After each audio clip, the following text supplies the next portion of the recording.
Welcome back to Unplugged. This episode is presented to you by DraftKings. Crown is yours. We've had some crazy NBA news drop this morning, so I had to call my guy to help me break it down. Welcome to the show. My guy. Hey, baby, how you doing? How you doing, bro? I'm good, man. Yeah. I know, The right? Mavericks. I know, right? The Mavericks went from the finals a year and a half ago to the worst record in the Western Conference right now. Yeah. But let's keep it real. They're missing two of the best players in the game. Yeah. In Kyrie And Anthony Davis. Yes. Obviously, Nico Harris was just fired. What are your thoughts on just this whole debacle that's kind of been what Dallas is the last?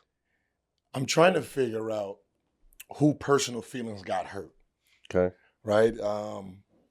Nico's he's been around the game long enough to know there's a special talent in Luka. He's been under Rob. He's been with Cole, MJ. So, listen, we can blame him. We can blame him if we want to. It's easy. This is where I'm going. But to me, it seemed like this happened. You get a new owner. The owner wants Luka to bend the knee. That's his organization. No. That's Luka's organization. You bought it, but those people around there know him. Mm-hmm. Those people around there cheer for him. Mm-hmm. You coming in, you want him to bend, he's not bending. So when the ideal of trade comes, you're willing to do it, right? You tried to make the trade for Anthony Edwards for him. They said no. Then you threw it to Spurs for Wemby. They said no. And then you threw it to the Lakers, and they're like, wait, hold on. Wait a minute. Let me think about this. And then you guys end up making that pull. And it's crazy. The owner came out, and the owner gave us the excuses that we ran with came from him. It didn't come from Nico. It came from the owner, right? He's fat, he's out of shape, he's this, he's that, and the public ran with it. He was 28-8 when he was fat. So what y'all think was going to happen when he got skinny? We're gonna take a look at the timeline, but I said from the beginning, and correct me if I'm wrong, we've been in this game long enough. A GM cannot trade a franchise player. Cannot. Absolutely cannot trade a franchise player. No. I've been saying Nico was going to be the scapegoat, and it's almost like, and we're not sure, we're just speculating, but he can't even really come out and speak on it either because it could discredit him moving. He just has to take this shit on the chin. Oh, yeah. You got paid. This is what you got paid to do. Remember, he got an extension going into the final when the team was going into the finals. Your ass get paid to sit in that stand while they yell. And death threats and all kinds of shit. You got to sit there with that stressful look on his face because that's what your job is. Your job is forward-facing. If I make a bad decision, you take it. You take it. Right. Right? And, that's just the way the game goes. But, that guy still got you to the finals, right? You made a trade. You got AD. You re-signed Kyrie. You got the number 1 pick. So you're going to blame AD being fat on him. Right? If you look at AD right now, look like he gained a lot of weight. Is that his fault too? Like the record 3-8 because you don't have your best players, that's his fault too? Like it just is. Well, my question to you, and I think we know the answer. If you have a healthy Dallas team, Nico still has a job. Of course. There's no question about it. That's why I said you can't blame the circumstances. Like you guys made this trade, Cooper Flag, AD, Kyrie's there. That is a championship contender team. So what he did was great. It was great for us, LA. We not mad at Nico. Right. He can have a job here. Well, we better hire him. Someone told me they're building a Nico statue in front of Staples. They should. Yeah, that's what I heard. They should. It's one of those moves where, listen, it's the move LA Lakers always seems to get. It's crazy, right? Throughout history, right? It just seems like a handshake, you get when there's a superstar need to be got, we get them. And it's, Magic, Shaq, the Kobe, Powell, you know what I mean? Just LeBron, AD, like we get our guy. When does Pelinka hit Nico? I know it can't. You can't be just outright. I know you want to wait a couple months, maybe next year, so it don't seem like. But at this point, you might as well just be just tomorrow. I got something for Next you, bro. game, he's at the gym. Just, hey, got something you know for what I you. mean? Just might as well throw it in everybody's face at this point. Let's take a look at the timeline. December 2023, Mark Cuban sells the team to the Addison family. The initial report stated that Cuban would still be on for basketball operational decisions. I guess there was a handshake situation, and that was some bullshit. That didn't happen. So now, after the season, the Mavs went on to make the finals. Nico had put together that roster pretty much, trading for Gafford, PJ Washington, Kyrie, drafted Lively. All those players were huge rotational pieces for this team that made a run to the finals. But in the midst of that, in their win now endeavors, they gave away a lot of their first-round picks. They don't have a first-round pick to win, 30? They have the 2026 pick this upcoming year, and then 27 through 30, they do not have a first pick. So, yeah, number one, our first-round pick this upcoming year, and then they're off the board until, 2031. Right, until my 6-year-old's in high school. In the midst of this, Dumont rewarded Nico a multi-year extension because he was doing his job. Mavs lose to Boston in 5 in the finals. Luka looks out of shape. The media starts tearing them apart, to your point. And then things start getting funny. They were starting to move shit around, letting them know that this is our team, not your team. And to your point earlier, it's always going to be the Stars team. So they start moving stuff around. Remember, Mike Finley snatched a beer out of Luka's hands, and when he did that, I knew shit was over. You can't snatch nothing from the Don. So 24-25, Mavs started about 500, maybe a little bit of finals residue. February comes around, and we see one of the craziest trades in NBA history. Luka to LA for Anthony Davis, Max Christie, and a 29 first-round pick. The thing that was crazy to me is, how did they not get Austin Reeves in there? How did they not slip him in there? But AD and Austin Reeves would probably be a lot for Luka. I think it would. Listen, this kind of sounded like that Boston trade with KG. Oh, how things just it just magically seemed happen. real one-sided, right? It's like, it's your turn to pay the dues. KG, Ray Allen. It seemed real Boston-like. Like everybody involved was Boston related. You know what I mean? For that championship. So it seemed like you get traded, it heightens the Lakers. The Lakers sell. Naturally, everybody who benefited or everybody who's in the league automatically benefits, right? So, explain what you mean by that, though. Okay, so the last team that sold was it Dallas at $4 million? Or was it Boston? Boston sold before the Lakers. At what $6 billion. $6 billion, right? Six and change. So $6 billion. So what they had Lakers at probably what, 8? Mm-hmm. Their valuation was at $10 billion. When they sold or after Boston? When they sold. No, I'm talking about after Boston. After Boston, them and the Knicks were like the top two teams. Yeah, so like anything, there's a pecking order on, franchises. So New York Knicks and Lakers are top dogs and everybody falls under. Right? So let's say you're an owner and I come to you with a proposal, and that proposal is, hey, I'm getting ready to sell. I need your best player though. Right? If I get your best player, it helps my franchise. I can move it for $10 billion. Right now you're worth about what, 4? I sell, you automatically get the 6-7. Automatically off the rip. Or you can, you can keep your guy. You know what I mean? Right? You ought, because you automatically, so when that trade happens, now if you look at everyone's evaluation before that trade and after that trade, it looks like the whole league. The number sheet's looking good. Everybody's number sheets, because it's just a pecking order. Everybody goes up. So, and that's just how it is. It's the business of basketball. 7 months after the Luka trade was this sale. 7 months, yeah. So obviously the trade happens. Fire Nico becomes a phenomenon. Fans are protesting outside the arena, bringing signs. He can barely show his face, and it was hot. His hair started turning gray like Barack's in the front office. But Dumont, I just don't like this guy.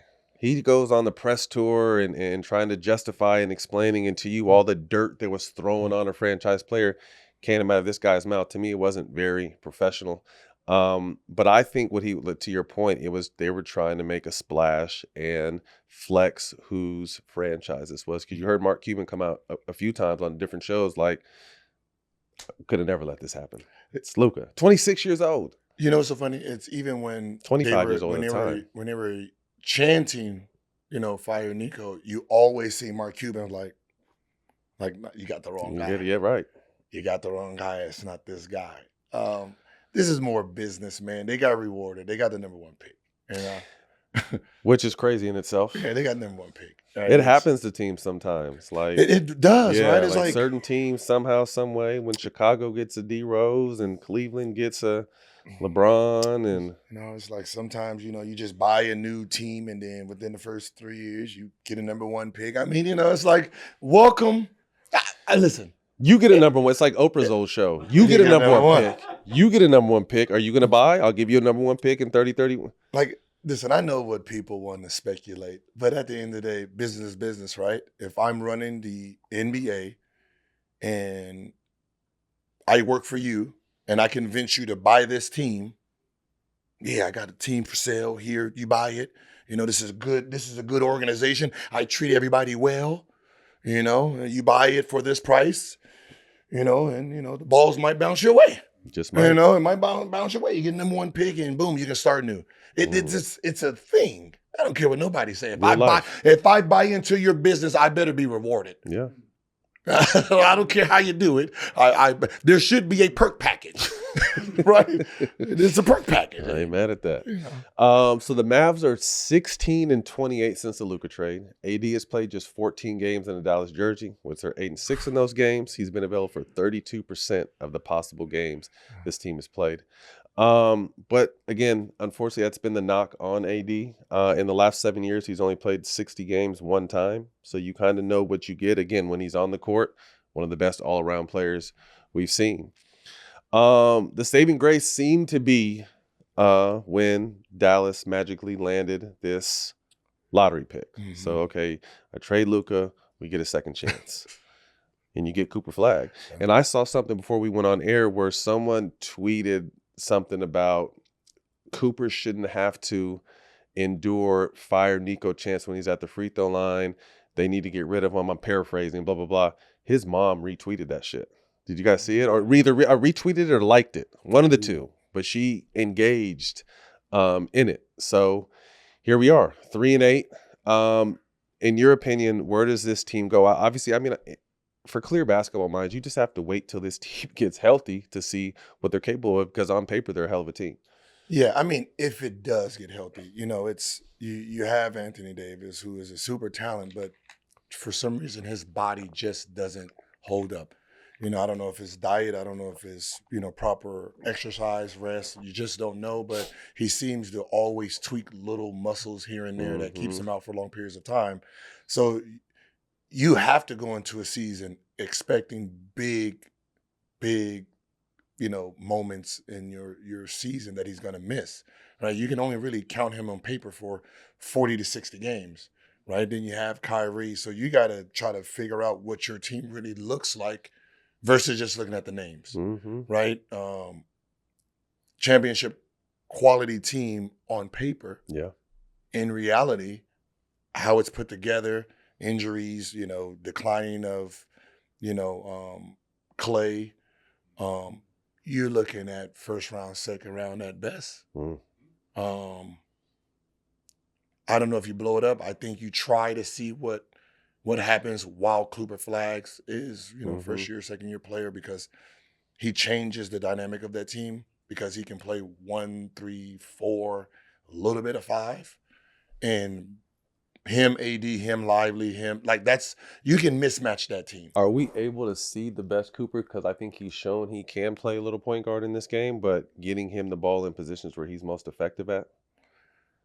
So we have to go back to the first experiment, right? Magic was a pure point, right? Even though he's small forward, pure point. Then you had, obviously LeBron. You have our Turkalukes. We have the Lamar Odom. We've had this guy, that Scottie Pippen style, but he's taller. Point forwards. Ben Simmons. But Ben was more of a point. He was a point. Yeah. somebody who wasn't a point but played like this was Greek the Freak. Mm. Who was this coach? Mm-hmm. Jason Kidd. Mm-hmm. Get the ball, take it off, And go. run a point a little bit. Let me see what you do. Because if you're going to be my best player, I have to put the ball in your hands, and then there's going to be moments where you're going to have to go. I don't want people to be able to just put a big man on you or put a guard on you. So that was the first experiment, and we see what that looks like, right? You have your best player that now has the vision and the skill set to make plays on the move versus just putting him at the 3 and then make a move from there. Like you have him pushing the ball up the court. So I look at Cooper Flag being a version of how Greek the Freak was made. But is that going to be the best version of a Cooper Flag that you feel as a guy who was played one in the NBA?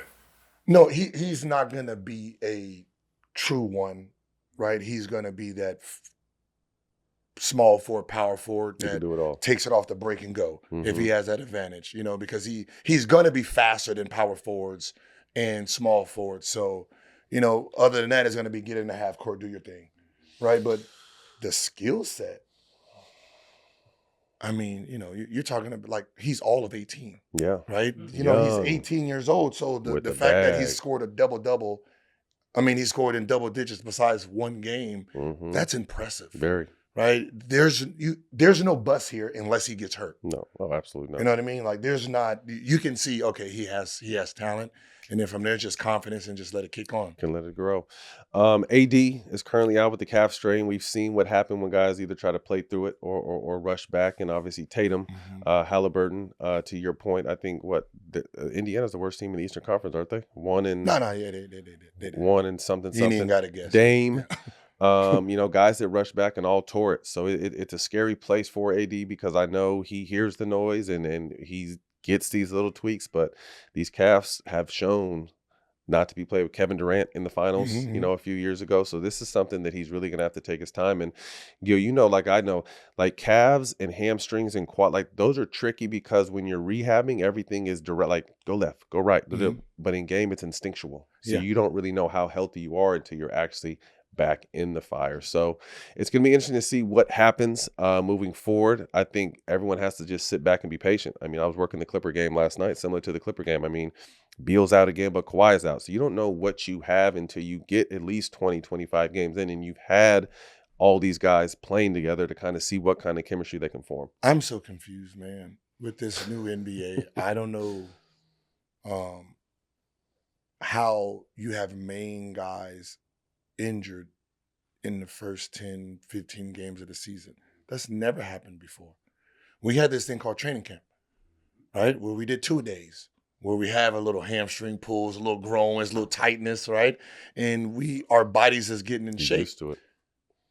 against our peers of our teammates, right? So me as a guard, I'm going against a Steve Blake.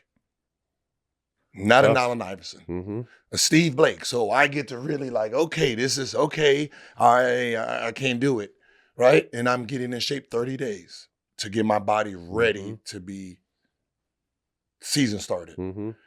Now they're not doing that, and then now they're going out there playing against the high level guy. Right in the fire. Yeah, your first game, I got to guard Luka, and I ain't even in shape, or I got to guard Kyrie, and he's sitting there twerking. He said twerk. He's sitting there twerking me. I'm over here. You know what I mean? Like, hey. I think this is an interesting conversation because, I mean, I think you can go several different ways with it. I mean, are kids playing too much basketball once they finally get there? But then at the same time, once you're there, are you training? I'm not saying they don't train hard, but are you training the way we trained in the offseason? We prepared to be, to your point, double days in training camp, play 8 games in the preseason? 8 games in the preseason. 82 games. And then the playoffs. Like that's how we train. So we would kill ourselves in the summer, kill ourselves in training camp, and then the season would get here. And to your point, it's just like it's so. I think sometimes the technology fucks it up for us because you think, well, we got all these heart rate monitors on us and all this shit that's telling you got to rest the body. Like sometimes you just got to fight through shit and prepare yourself for the marathon that the season is. And I just don't think they do that anymore. Their bodies is just like they're more explosive, right? Okay, think about a bodybuilder, right? If you're lifting every day and you can lift that 325, right? 10 times. Now take a week off and then go straight to 325. That's what they're doing. Pull something. Mm-hmm. That's exactly what they're doing. They're taking this rest and you're playing against high-level guys. You're not playing against your teammates when you are the high-level guy, right? Like Luka's playing against Bronny James in practice, right? I can, get in shape doing against that. But if I got to play against the number 1, 2, 3 guys every night, and you're not in shape. I'm reacting more than I want to, and that's what you said. Like when you're coming back from injury, what ends up happening is I'm playing against somebody I know, and I know what he can and can't do.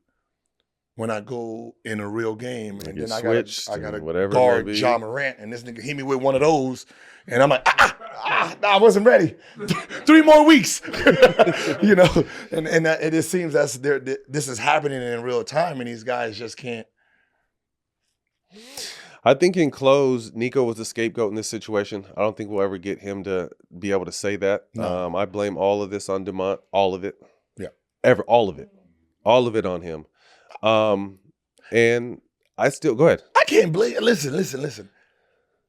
If I looked at my evaluation before I trade him, and then I look at it now, it's a good ass move. It's a good ass move. If he sold his team today, he made money, all because he traded. So he can blame whoever he want, but he made money because of that trade right there to the Lakers that put his valuation up. So we can, that's... Who's he, though? Dumont? Yeah. Right, if he sells his team right now, he bought it for what, 4?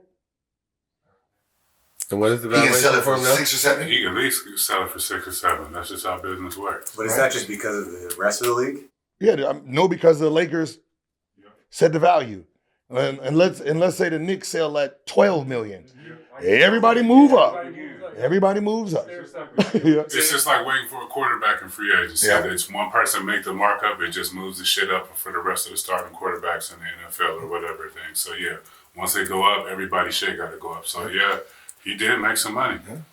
A team's valuation now is $5 billion. It's sold for $3.5 billion. So to your point, In a year, he's made what, 1.5 $1.5 billion. So to your point, is it his fault? I think obviously the Dallas fans, you guys just got to be patient. I think, again, Nico was a scapegoat in this situation. If this team can get healthy, this is a big if. This team, you got Kyrie coming back at the top of the year, or late January, early February. AD taking his time and being healthy. But if they can get what they acquired on the court, this is definitely a middle of the pack Western Conference team that can get hot and make a run. So there ain't no telling. Yeah, whoever the new general manager is, when everybody get healthy, he's gonna get credit like he did something. Right. That's one of those. Cold game. It's the business. Yeah. You're the GM. If Dumont hires both of you guys, what do you do? What's the path forward? You just stay patient, try and get everyone healthy? Yeah, I don't think they really have much to play with. They have some assets to trade, but I think what they have is solid. No, what they have is solid. Max Christie, you gotta see what these guys have, right? You got him. He looked good last year, right? We thought he would get good minutes this year. So seeing what he can bring, seeing how to they got to figure out how to get Clay involved. They don't have a point guard that can get him the ball, though, is my thing. Clay has always had sets ran and opportunities and guys getting downhill and spraying. He doesn't really – who does that out there on the court? I got a question. I noticed the humming. How much of this, not to blame, how much is Jay Kidd involved in this new process of making sure this team gets better and able to get to the playoffs? Well, I think to Gil's point, and it's great, his focus right now is developing this number 1 pick. With AD out, Kyrie out, I'm going to give you the keys and see what you can do.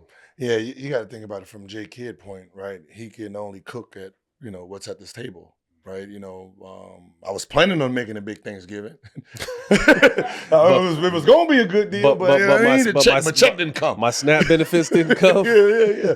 So this is what I got for you. I got some spam. Some leftover. Yeah. So he can only look at what he has, and, he don't have Kyrie, he don't have AD, so it's like, all right, you know what? Let me put you at the point. let you get pressured, let you feel this pain now. Take your knocks. So, yeah, and it's I can fast forward you. So when these guys come back, you got a new skill that you didn't have at the beginning of the season. Yeah, no, I agree. Let's take a look at the beneficiaries that were able to trade for Luka. Your LA Lakers. Minus LeBron, top 3 in the Western Conference. Through your first 10 games, this is a team that you stream a lot. Yeah. Elephant in the room, Bron hasn't played, and this team is 8-3. Luka's at 37 a game. AR is at 31 a game. Yeah. GM Gilbert, what are we doing? What are we looking? Listen, at first if we was 5-5, I was like, bro, we did it. Right, we did held the shit down. You know what I mean? If you start looking at some of them names, you can be like, ooh, y'all playing in the NBA right now. So, I mean, I'm just gonna be honest. If you look at it, you just be like, yeah, it's gonna be an 0 for 12 start off. But it just shows you how gifted Luka, AR, and some of these guys are at making it look easy for some of the players that we do have on this team. And it takes pressure off of LeBron, right? The more these guys can do, the longer he can stay in the league. Mm-hmm. So if he's planning on staying 2 to 3 years, them doing the heavy lifting helps him out. My question to you, though, is you've been a superstar, and then you've had to play with other superstars when you weren't a superstar. Inserting LeBron back into this situation is going to make everyone take a little, just out of respect or however the game flows, they're not going to be their normal self without him. With a superstar out, things are different. With a superstar returning, things get different. So, I mean, even to Aiden, what is Aiden at 17-8? Mm-hmm. I mean, that they've been waiting for this from him for since he was in Phoenix. So. Mm-hmm.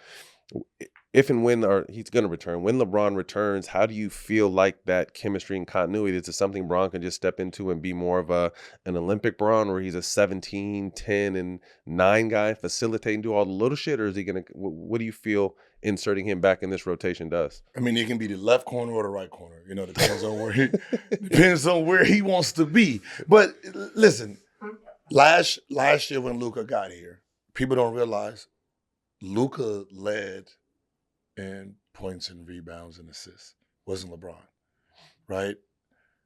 LeBron got the easiest shot that he's ever had, right? Because he used to get double making his pass. Now someone else is getting double, and they're rotating, and they're leaving LeBron James open by himself. The leading scorer. You know what I mean? Like, he's Marcus Smart. That's LeBron James right there. But because Luka has all these little tricks and he's so tall, you are forced to double him. You are forced to double AR.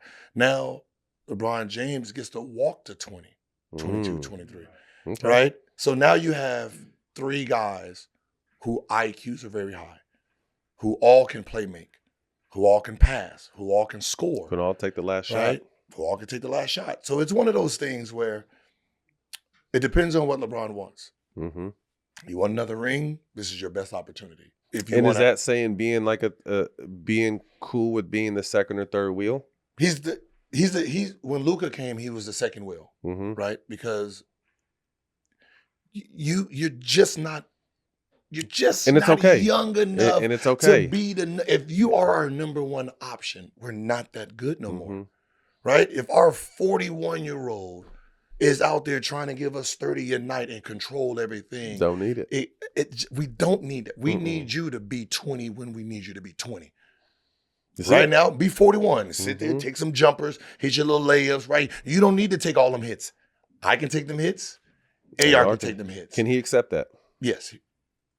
We're acting like LeBron ain't been in the league 20-something years. You're right. He's played on every Olympic team. He's done play with every selfish, like he's done did it all. And and he survived through everybody. KD, AR, like he's, you know what I mean? He's played on all the All-Star games. He's won MVPs at All-Star games with the best talent in the world. Played with Shaq. And like went through every single thing. Seen it all. To the point where this is easy for him. So it's like when we ask these questions sometimes, we're asking as if the guy we're saying can or cannot adapt, we're challenging their intelligence, it seems like. You know what I mean? And he's an intelligent player. Mm-hmm. So because he's an intelligent player, he's looking at these guys, so he knows how to adapt. And if winning is the thing and winning a championship is that goal, you know, he knows who needs to lead it and who needs to finish it. Good point. Alijah, what's going on with your son? He's had a tough year. The himself. family. I mean, God. Damn.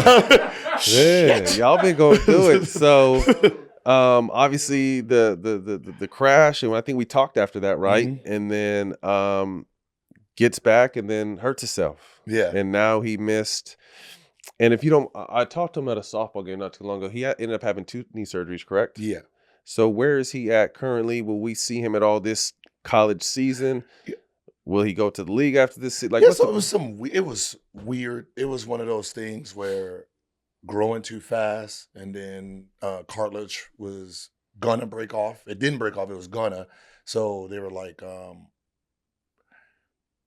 you can play, and if you irritated, it just be irritated for a couple of days or whatever. Then you can do that.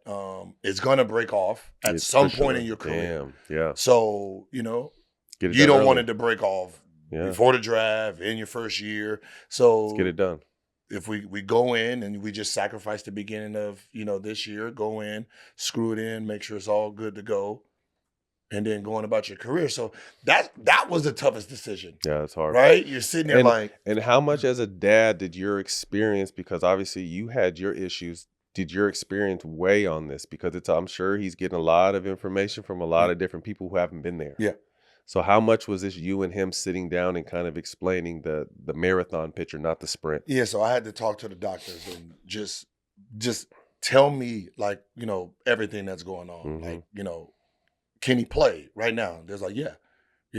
This looks like it's old. Like, okay, what's the benefits? He said, if we drill it in, you don't have to worry about it breaking off.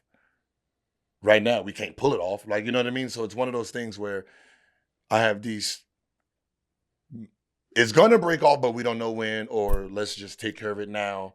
And then he missed the beginning of the season, come back January, February, see where he is. If he's, healthy, do we enter the draft, right? So I told him, just like anything, you do your part, right? Eat right, take care of your body. Don't sit there, try to come back too fast. If they say January 1st, you're coming back at the end of January, right? And then you can test the water and enter the draft. But that's not something that you think about now. You have to wait until that time comes. But right now, the most important thing is being healthy and being patient, right? You're being punished because you're not patient. How's his mental? Because obviously Carter pretty much fractured his ankle. It was almost 5 months, and he's just getting back now, and his shit is a mental roller coaster. Obviously, Elijah's still going through the process at practice, participating. I'm sure he's eager to get out there, but understanding what the process is, how's his mental been? Yeah, same thing. I mean, they be talking on the phone and playing video games all the time, so they probably got the same mental. It's just a roller coaster. It's the same, just like, any kid or any hooper that wants to be out there. Game days and you sitting there watching, knowing you can kill, team losing, it's going to go with you. So, anytime he's watching the game itself or watching practice, obviously he's going to get antsy. So right now, he's training, not running or jumping, but, he's back to moving, lifting and all that stuff. So cool, man. We wish him the best. This freshman class, his class of college freshmen are really making noise this year. With the Darren Petersons, AJ, Boozer, what's the other? Caleb Williams. What has been your thoughts? And these are actually kids who are the right age in the right grade. We're seeing the NCAA do crazy shit, get with 27 and 28-year-olds, 26-year-olds, which is the whole nother conversation we could talk all day about, but clogging up the pipeline. But what have you seen? How impressed have you been with this freshman class that's in college right now? This is a talented, it comes and goes. Yeah. And this is one of those ultra talented drafts. If all these kids come out, you have the kid from Tennessee. Yeah. David Mack. Huh? David You got Nate, right? Where I don't know what he's doing right now, but I don't care who the GM is. He's top 5, right? And then you have the I don't know if you've seen the French kid. Mm-hmm. Oh my Lord, the 6'9" point guard, Mm-hmm. right? Luka-ish. Yes, I've watched his movements. I'm like, Jesus Christ, he's gonna come into the draft. Yeah.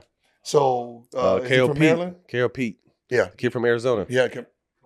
Koa. Oh yeah, Koa. Right. It's and they got the guard Burris. Yeah. Right. So you have a lot of. It's a stacked freshman class. So we know at least this draft coming up and the next draft is going to be some dogs in it. I think the biggest thing for this class is where you going to be drafted at. Yeah. Because I think depending on where the lottery balls fall, there could be 2 or 3 different number 1 picks in this class. And if I'm, one of those parents and my child is, like one of these 3, 1, 2, or 3 is meaningless, right?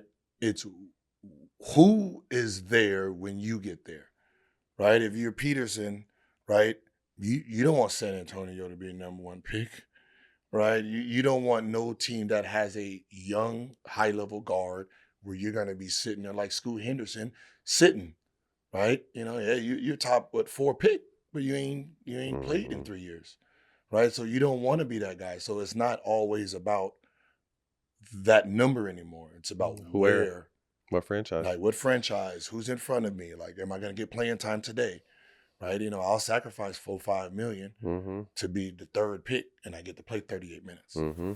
Gil, for you were someone when you were going to be drafted, were projected kind of around the lottery, and then you pushed a little later in the draft. A little later. Yeah, that nigga said a little like lottery, like 18 to 21. That's a little later.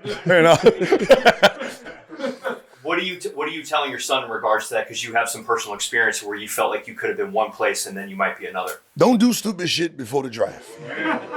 All right, these people take this shit seriously. Hey, being funny is not. Everybody don't have a sense of humor. I can tell you that.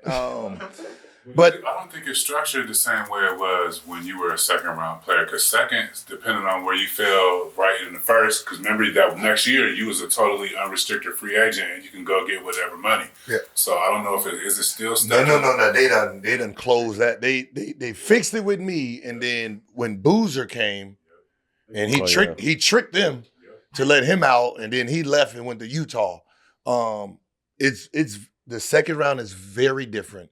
And I think Bronny James exposed it because no one ever knew what 2nd rounds got paid. So they was like, how did he get guaranteed? And then what I did was I looked at everybody in the 2nd round. I was like, God damn. Like, why is this money so different? Like, okay, the first pick got $6 million guaranteed. The next pick got 12, then 7, then 11. Like what's going on? And then they said, now in the 2nd round, you're negotiating your own deals. Mm. So there's really no slot anymore. So some guy who is like, let's say, Dallas, right? Since we talked about Dallas. Dallas has the 42nd pick, and I'm the guy they want. And I'm supposed to be going the 1st pick in the 2nd round. I'm like, yo, hey, don't pick me. I already got to deal with Dallas. Right? And me and Dallas already did a deal. They got me at $12 million. Everybody in front of me signed for 6, and I'm sitting here at 12 because I was supposed to be here, but I took the money here to go here. And that's what they're doing in the 2nd round now. Interesting. So if you go through that, you'll be looking like, I didn't know they was making money like this. They are literally making. There's kids in the 2nd round that's making my draft class number 1 The 1 pick money. They're getting stashed. They're not stashed ass. They get paid $12 million guaranteed. Like, Bronny got 8, didn't he? 8 guaranteed. Yeah. Big wins on the horizon with Corona and DraftKings this hoop season. Head over to DraftKings.com/Corona to play free. Take your shot at a share of $35,000 in 7 free-to-play pools during the return of basketball. Contest starts October 21st and ends December 25th. So enter now to get in on the action. Eligibility restrictions apply. Must be 21 plus to enter. Void in Virginia and where prohibited. See DraftKings.com/Corona for details. Relax responsibly. Corona Extra Beer. Imported by Crown Imports, Chicago, Illinois. Boost Mobile has an unlimited talk, text, and data plan that's only $25 a month, forever. That means you only have to pay $25 a month for the rest of your life. Who wouldn't want unlimited wireless when it only costs $25 a month? Forever. If you don't, you must be one of those people who enjoy overpaying for their phone plan. But it's not too late to change your ways. $25 a month forever is truly as good as it gets. So go online and switch now at boostmobile.com. After 30 gigabytes, customers may experience slower speeds. Customers will pay $25 a month as long as they remain active on Boost Unlimited plan. As you guys know, I don't play when it comes to sneakers and shoes. So you better believe for my holiday, I'm gonna be rocking with StockX. They have all the releases I ever wanted, whether it's OG Jordans or the latest drop from my favorite, Travis Scott. StockX is where sneakers and streetwear meet culture. Plus, their market data lets you know exactly what everything is worth so you can get in where you fit in for the holidays. Trust me, hitting up StockX.com for the holiday shopping is the best move you can make. StockX, now you know.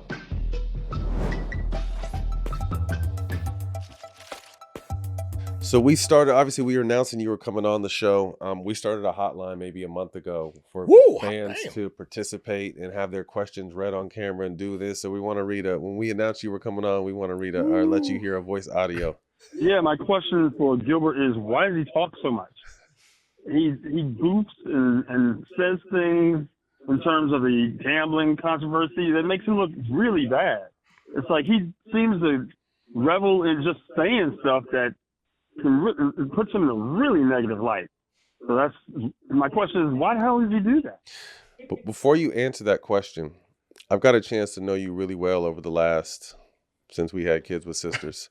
And one thing I realized about you is like you keep a smile on your face, everything is fun, but you're really strategic outside of that smile. And you've always been that way. That we've been having conversations. We're obviously going to go into the gambling side of this, and we've been having conversations kind of throughout this. You would send me shit, I send you shit. We go back and forth. Kind of explain your thinking with this whole. The latest thing is the gambling process, which you were cleared of at the time, correct? Or which was my case? Your situation. Okay. So your situation. Answer that question first. Okay. First of all, he said the most important thing. He said light. I don't give a fuck if it's negative or positive. The light is all I care about. Right? I only care about the light. So, I'm gonna shine. If it's shining out there, I'm gonna walk in it. Right? And that's my personality. I'm a content creator. I'm an entertainer. So like you said, everything to me is about the fun. Right. So if I can find fun in something negative, I'm gonna tap into it. It's just my personality, man. It's I'm fun, right? So I'm not malicious. I'm not dangerous. I'm fun, and that's how I see everything. So even if it makes me look stupid, if I can laugh at it, because I know you want to laugh, so I'm gonna laugh too. Just laugh at myself, right? You know what I mean? I'm just gonna tell a joke a little bit better, because me getting arrested, you're gonna laugh. So why can't I? But that's the problem with mature and immature. That's the only thing. Mature people are supposed to be mature when serious things are serious. Immature is you don't take nothing serious. So where you land at? I don't take nothing serious. You know what I mean? It's just like know yourself. You know what I mean? Now my question, I'm gonna just be honest. It just seems very stressful being mature. I'm just honest. That shit looks like it's hard work out there. So we had this conversation. Obviously, your situation hit where it's an ongoing process. So we're not going to discuss it. Your situation hit, and then this new stuff with Chauncey and Rozier come up, and you've kind of been again creating content. And we had this conversation. I'm like, bro, you're putting yourself in this situation because someone that I'm close to, and the day it dropped, said like, yo, this is out of line. When Rachel just, without saying it, kind of insinuated that you were involved in this new situation. And how did that? You and I had that conversation. How did that affect you? Like, okay, so I got to start with the blame. Okay, right. Me trolling my own case, and I'm ready to snitch. Right. So when I wake up, I'm watching the feed, snitch, rat. Like, what the fuck? And then someone sends me, Rachel's thing, and I'm sitting here like, why the fuck this guy doing me? Like, you know what I mean? Like, and then I'm looking at the case like, all right, Chauncey, Rozier, what the fuck they got to do with each other? Why is a poker charge mixed with gambling? Like, it's two different things. Why are they bunching them up together? This doesn't even make sense, right? So what happened is we're getting ready to go on the show. So I'm like, here we go. Here we go. That wheel starts turning. I'm not going to mess this moment up. Not going to mess this moment up, right? So I grab, was it Taylor, 6-man jersey. You know, the 6-man. So people don't even pay attention. Like, so you know the 6-man, you know the movie, right? Yeah. So I have the jersey. Oh, I didn't put that. So he's basically the ghost behind the scenes. Yeah. So I have that jersey, and then I had the people at the stupid. lunch, you know, right on the thing, and then I'm coming in like, What did the lunch bag say again? informant lunch. You know, so I had the informant, you know, so I have the informant lunch and my coffee. Too diabolical. I didn't even peep the jersey part though. Yeah, you know what I mean? You know, so, you know, I'm Marlon trolling Wayne? it. Who was that? Marlon Wayans? Nah, that was who was in the 6-man? Marlon Wayans is in the movie. He's in the movie. He's talking about his brother. Yeah, the one that passed, right? I forget the actor's name. Yeah.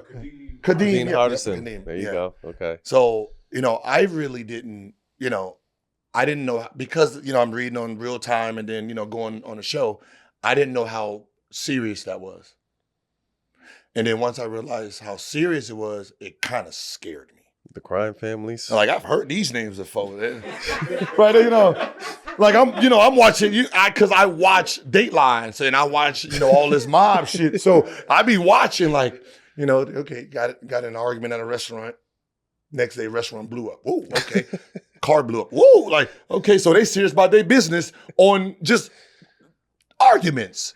So wait, now I'm mad at Rachel because, yo, why would you even put my name associated? This is real. This is for families. And my name is in it for no damn reason. Do they think this is real? Do they think I'm a part of it? And then you bullshit and play into with the bag. And Yeah, but see, I did that before. I didn't know. Oh, that was after? Okay. Yeah, I didn't know. I read after, like, oh, shit. Like, right? So I started looking out the day. Like, I started looking at my cars. Is there any Italians out here? I didn't get in my fucking car for about a week and a half. Really? Hell no. Fuck no. Shit. Did you see the names on it? It said families. It said families, you know. Just a regular person's name, cool. But it had 4 families, and they are local. They're in the United States of America. Man, I did not turn that goddamn key over for shit. Yeah, y'all thought I was playing, and y'all was all Tesla. I'm Tesla. I'm gonna try my sun route. I'm safe in my sun route. Oh, shit. Like, I swear to God, I didn't turn that car over. I was mad, like, yo, they might mistaken and really think this is real. So, you know, I had to call somebody who's, you know, in that underworld. Hey, man, can you find out if they, like, you know what I mean? Like, can you find out and see if they think I'm part of this? And, you know, I got to call back like, nah, they no, you're not even close to this I case, hate you, man. bro. Like, I'm serious, man. Because I was trying to figure out, like Rachel, it clearly said, this says Italian. My shit says Israel, Russian. 2 different peoples. Los Angeles, my house. New York City, 2019. Not even in the same realm. You got to do your due diligence. Yeah. And I mean, I think that brings the point up. And we talked about, you know, when Pablo Torre mentioned that Kevin Garnett was at a situation and it came clean and he tried to delete. It's just like, once it's out there, the damage is done. Yeah. So things like that, man, like, you know, when you go behind, okay, this is not a poker case, right? And unless you read it, you're still trying to figure out what do they both have to do with each other, right? So you have one that's gambling on games, and then you have one that's poker, 2 different worlds, right?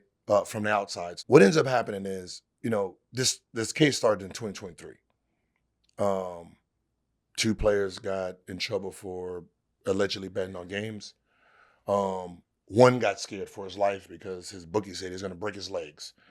So told on his bookie. Now, what does a bookie have? He got other names. He got a whole lot of other names, right? So what ends up happening is he gets jammed up so bad, he just opens his mouth, right? Just like I don't want to go trying to, so what ends up happening is he gives them his black book. And in that black book, poker. So how Chauncey gets pulled into it is the guy that is doing the betting and the booking also created the machine, the table, the glasses, and all that. That's how the feds got this stuff. See, this case of poker is 2019. There's no victims here because none of those players who got scammed, we don't know, they never came out, right? They didn't. It's not like they reported it, right? So what ends up happening is the bookie gives this because this ties to them families. Right? This ties to them families. So they're like, well, how do we believe you? Oh, I'm the one who created it. Here's my machine. Here's the table. Here's the glasses. Here's the cards. Here's my ledger. Here's my bank accounts. Here's my wires. And they just looking at them names like, oh, shit. And then just like anything, for the next 2 years, they try to siphon through all this, see what's real, see what's fake. And then no one knows these families like that. We know these NBA players. We're gonna use these names to make this big old splash, and that's what ends up happening. So, what do you think, kind of knowing more than the average person does on this Chauncey situation? What do you kind of think possibly could happen? When I first heard about the case, I'm like, I thought Chauncey, when his name got called, he was a fish. So a fish is this in the poker world. NBA players are targets to stuff like this, right? Where you go sit down at a house table, you're trying to figure out how many people play together, right? How many of y'all are friends trying to take my money, right? And that's what happens at these tables. So I'm like, he must have got scammed, and that's why his name is on a ledger. So it's like figuring out, for him to be the face of it, he must have got licked at one point, and then they turned him and basically forced him to do it. So I think him, Damon Jones, basically are the same as Jonte. Like these people scammed me first. I'm the first victim, right? Because there's no way. We're gamblers, right? We're paying. We're playing. We're not running no organization. We're not. That's not our world, right? We're coming for the excitement. I want to take your money. You want to take my money. That competitive. You know what I mean? That's all this is, and that's where it starts. So I don't think that the poker side of it is going to be no issues. Now the only problem that he's going to have is as a coach. What did you give that man? And that's where the case will be lying with him when he became a coach. Because, 2019, that's that world. He becomes a coach after that. What happened during that time? So Interesting. Before we get you out of here, tell us about the football. What's going on at the arena? You got a lot of you basketball heavy. Now you're into the football space as well. You're streaming. What do you got going on? A little bit, just a little bit of everything, man. It's so what happened is me and Skip had our back and it wasn't a back and forth, right? Us too. He jumped out the window and then I knocked his home. ass. Because it was one of these things, right, where you don't really get opportunities sometime to get one of them legends, right? And when he came at me, it was 9 minutes, and he was talking shit about you. No, he was basically, I said something, for LeBron, and then he went down this whole, basically, going at me like I didn't know, the sport. So I'm listening to him, and I'm like, man, that's wrong. That's one-sided. You're not looking at that, And I was like, you know what? I'm going to use this. I'm going to use this and make this a show. I'm not just going to go out here. I'm going to take these 9 minutes, and I turned it into like 3.5 hours. And I went through every word, every mistake, everything. Entertaining, just, did the whole Michael Jordan thing. Like I went into character. And he watched it about 9 times. Because now, first of all, he's watching it to see what I got wrong so he can respond. And then him and his wife, they're watching it like, this was entertaining. Like, he literally entertained me. He wanted to have dinner. Down. So we had to sit down. We had 3 sit downs. Hey, Skip is actually cool as shit. Yeah, he's cool as shit, Skip yo. is so cool, like, bro. we golf buddies now. Yeah, like, see? and he was like, he was like, I want to work. Bernadette, is that her name? Bernadette, yeah. He wanted to work. So he's like, Bernstein. Bernstein. So Yeah. he's like, let's work together. I want to work with you. That's dope. Right. I think you're the most talented that, Mm-hmm. he said, Stephen A has this thing, Shannon has this thing, you have just something different. So, I go to the underdog and say, I got Skip. Skip wants to do a show together. I know he's into football because I did the back thing on him. So if y'all are looking for a football show, we can create one, right? And then we just surround him with talent and go from there. He was on board. They was on board. And we created Gridiron. Gridiron Arena, what's it called? The Arena Gridiron. The Arena Gridiron. I love it. How's this been? Because, again, you're someone who kind of took this space by storm. It was funny. We were at an event, was it 2 weeks ago? And he's like, I wanted to do what you did, but you fucked it up. You guys are too good, so I went and did this. Yeah, no. Yeah. I was in it, 2018. I was local, getting my little guest, getting my little B, C, D celebrity guest, you know what I mean? And then y'all came in, and then the guests, I couldn't compete. You know what I mean? I was just, I'm not, like I did somehow get Dwight Howard and KD. I did get them. But you know what I mean? Like when we was looking at rosters, it was like you had the All-Star game, you know what I mean? I had the rookie All-Star game. Right? It was one of those things where, my game was on Friday, yours is on Sunday. And so I'm like, hey man, can we get any like guess, right? And then it just started getting frustrated, and then it was like, I don't want to do this no more, right? It's just I don't want to do this no more, man. I'm like the biggest guest we got. It's me, right? They got AI, they got Iverson, they got Gray Hill. We don't know nobody. We don't know nobody. Just my teammates. Like I'm good. My teammates. Yeah, my teammates. So it was one of those things where I wasn't consistent with it, and then COVID hit, and I was like, oh, so celebrities ain't moving around, they scared. I was with you when you kind of conceptualized this. Yep. You brought me over, like we sat at the house and what do we watch, a game, right? Yep. And we were drinking and smoking and talking shit. It was me, you, T-Mac. It was me, you, T-Mac. Kmart. Kmart, right? And the nigga like the, what's his name? Jared Jeffers. Jared Jeffers. Jared, the nigga like to drink. Yeah, I didn't want to say it out loud. Jared, yeah. But that's when you kind of came up with the concept, but I thought it was dope. Yeah. And then from there, you just ran with it. We did that, and what happened is we did it, we watched it, and then I didn't even pay attention to it. And then when I went back and looked at the views, it had damn near 500,000, and all the lives on that page 4,000, 6,000, and then I was like, wait, what? And then I started reading the comments. So then it was like, okay, there's something here. Right, there's something. This is something, right? I don't know what it is yet. So while the COVID's happened, all that, I had in my contract I can produce 2 shows. Now In your underdog? No, before underdog. Oh, And my okay. Fubo. Remember that was Fubo. Oh, that's right. So this is where poker comes in at. to wrap it back around. So I'm like, I talked to my guy Hollywood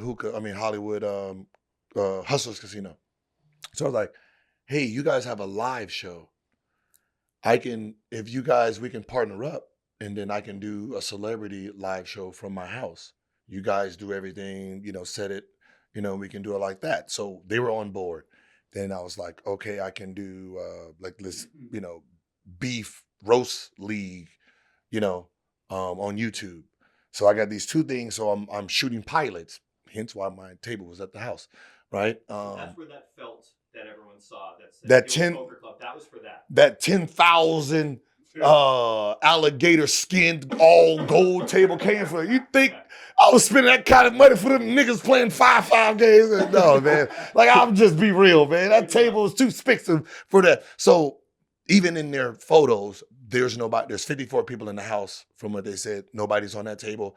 And then the chips is all in plastic because it was for there. So I think it only got there that week or 2 weeks before. And I was going to be shooting a pilot, which I ended up shooting a pilot. That's crazy. Because I wanted to shoot it, see how it Look looks. how misinformation gets out there, and unless you really, it's crazy. Right. So it was for that. Like, but I have all the emails and all that stuff from, for that case. So what I'm looking at, I'm trying to figure out, I don't know if this is a thing.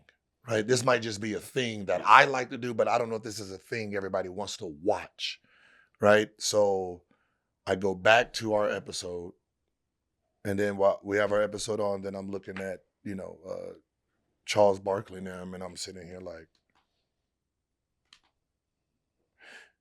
is there a live show on YouTube that talks sports?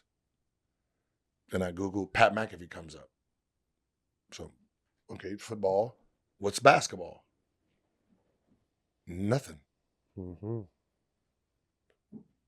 So there's, you know what I mean? So, okay, Pat McAfee did. So that's when the idea is like, all right, just do a live podcast show every day talking sports just like them up there. Mm-hmm. And then the ideal is if we say something that's worth being viral, they're forced because they have producers that's going to always go for stuff that's trending.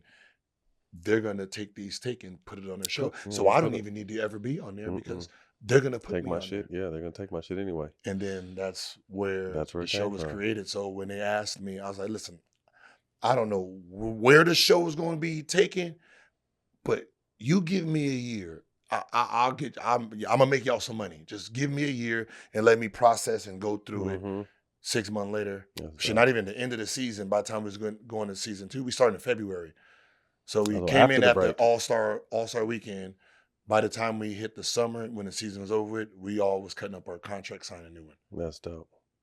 Congrats. So anything else cooking in that? What else you got? Gaming. Okay. Yeah, gaming. With I'm pretty sure you done peeped it. Right,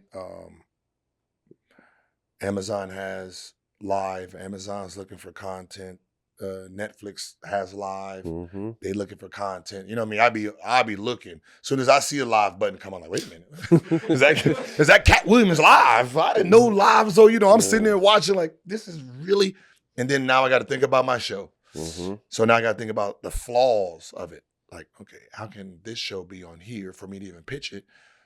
We're every day, so how can it stay on if this game already happened? So now it has to be like these evergreen type of deals, or you know what I mean. So I'm going through all of it, just watching. Okay, Reddick, I know Reddick is going to jump into it. Hulu, all these platforms are starting to look for content creators, which means all production, ESPN, all of them are eventually gonna fall because.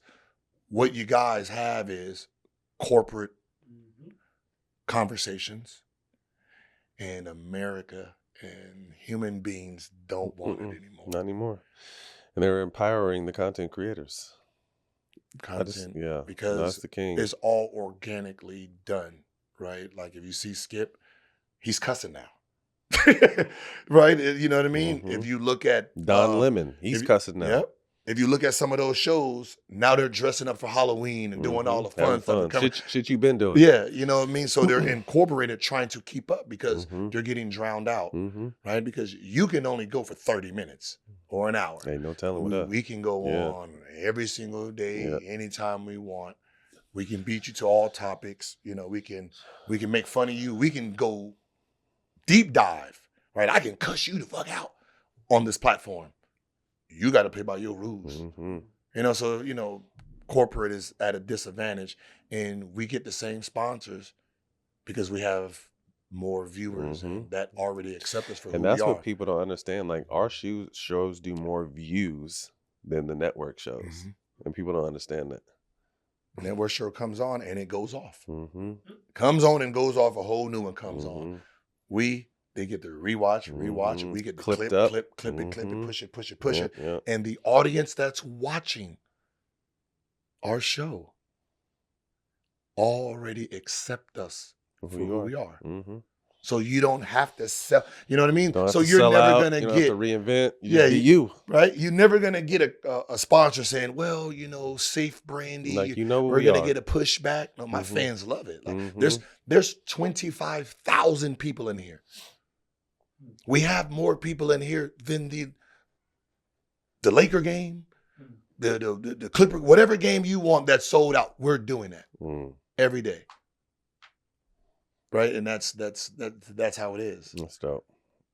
It's dope to see. It's been dope to watch the journey, man. Keep doing your thing. For everybody, man. It's Yeah. like, you remember when we first got in, we didn't know what it was. Mm-hmm. Right? And that's why we always talked, because if we're not communicating with each other, we don't know what the deals. There's no bar set yet. Yes. There was no bar set. And that's what Gilbert, I definitely credit you. And then, we started talking to Cam and Mace, or excuse me, Cam and Joe Buttons. Joe, Gillian Wallow, because there was no, we were sitting at the top, but no one was really willing to, if we don't know what we're making, how the fuck We don't know if it was good, how bad. are we supposed to push the line? Yeah. So those internal conversations we had kind of helped set the bar, and now we're doing it. Now there's bags, because now they can't, you can't trick nobody into a deal, because if I say I'm making $10 million a year and your numbers is better than me, you have a starting point. So you're like, y'all motherfuckers trying to give me $10,000 an episode. Right. You know what I mean? I'm thinking that's good. $10 million a year. Hey, homeboy, peep this real quick. Yeah. Well, no. You see this text? You see these numbers? Yeah. My numbers are right here. Mm-hmm. Right? So now we have That's the the Pat end point. McAfees and all Mm-hmm. that, because they set the bar. Yeah. They set the bar at $120 million, Mm-hmm. right? You have Shannon Sharp, who is asking for 100. So all we have to do is look at the numbers, look at the reach, and say, hey. Keep building. I think it's similar. It circles all the way back before we get out of here, how the Luka trade triggered higher valuations for franchises. The same thing for us. So everyone is helping each other. So appreciate you, bro. Thanks for appreciate coming you, by man. today. Good luck with everything. This Pick 6 segment is presented by DraftKings. The Lakers are taking on the Oklahoma City Thunder this Wednesday. I think Austin Reeves is going to have less points than the DraftKings Pick 6 has him slated at. Let's now look at the Warriors and Spurs in San Antonio on Wednesday. I think that Victor Wembanyama will have more points than the DraftKings Pick 6 has him slated at. Shout out to my guys over at Stoner Sports. You guys got to start tapping in with them, man. They're two of the best dudes on the internet. Each week on Unplugged, they'll get us caught up on what you may have missed during the week. Take a look. The NBA just had its most lit night in history. J.O., I know you seen D. Mitch with the switch for the Cavs last night. What a shout, we going to OT. That boy Andrew Wiggins said, no the fuck we not. This the Stoner 60 presented by Unplugged. Los, I seen the Trailblazers do this off the inbounds. I thought it was over. To the very next play, Paolo went to the cup, grown-ass man, and won. Smoked the free throw, though. But the new guy said, let me see that one time. Let me earn my keep. Desmond Bain said, let's go home winners. J.O., you want to talk about winners? Dennis Jenkins said, Cade, you've done enough. We got a mid-play collision. Dennis Jenkins said, Cade, I got you. I got us. That boy went 2 for 2 in the last 6 seconds. And you already know Big Dog brought him home. Lay me. J.O., what that boy Wemby do? Los, chill out. Is he out there waving people off? No, he turned the Chirac to Area 51. The league ain't ready for this alien takeover. No, Los, did he just stagger that man? Pull up 3, get it out the net. That boy Cooper said, I'm young, but I'm ready. Tween, spin, oh my goodness. And that boy went right at the freak, lay me. The Bucks went up, but the Mavs got a chance. The flag has fallen. That boy Kuzma iced it with the 2-hand yammer. Appreciate y'all tapping in with the Stoner 60. Presented by Unplugged. That's a wrap. Unplugged. My brother Gilbert Arenas. You can catch us on All the Smoke Productions YouTube and the DraftKings Network. We'll see y'all next week.